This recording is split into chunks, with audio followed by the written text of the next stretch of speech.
That's a bloodbath that's going on over there.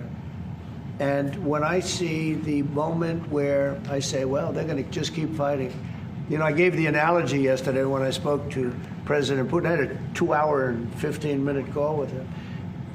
Sometimes, and this is me speaking maybe in a negative sense, but sometimes you see two young children fighting like crazy. They hate each other and they're fighting in a park. And you try and pull them apart. They don't want to be pulled. Sometimes you're better off letting them fight for a while and then pulling them apart.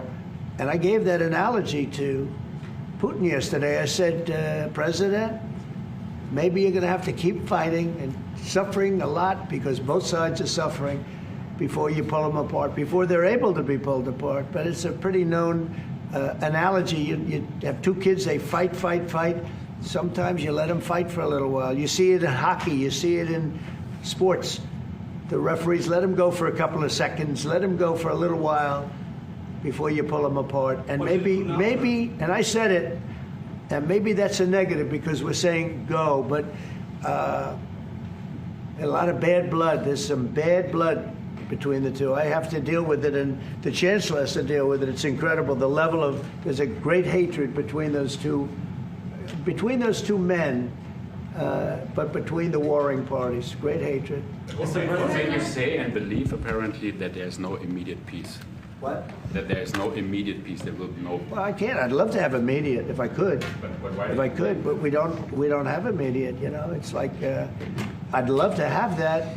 I'd like it to start right now. We would leave a room if we knew the war could end. We'd say, forget about you guys. Forget about trade, right? Yeah. We'd say, let's go settle it. There's some additional fighting that's going to go on. You know, he attacked, and they attacked pretty harshly. They went deep into Russia, and he actually told me. I mean, I made it very clear. He said we have no choice but to attack based on that, and it's probably not going to be pretty. I don't like it. I said, don't do it. You shouldn't do it. You should stop it. But again, there's a lot of hatred. And, you know, I'm very proud of the fact that with India and Pakistan, I was able to stop that.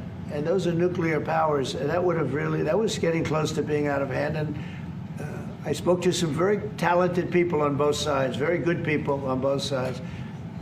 And I said, you know, we're dealing with you on trade, Pakistan and India right now. I said, we're not going to deal with you on trade if you're going to go shooting each other and whipping out nuclear weapons that maybe even affect us.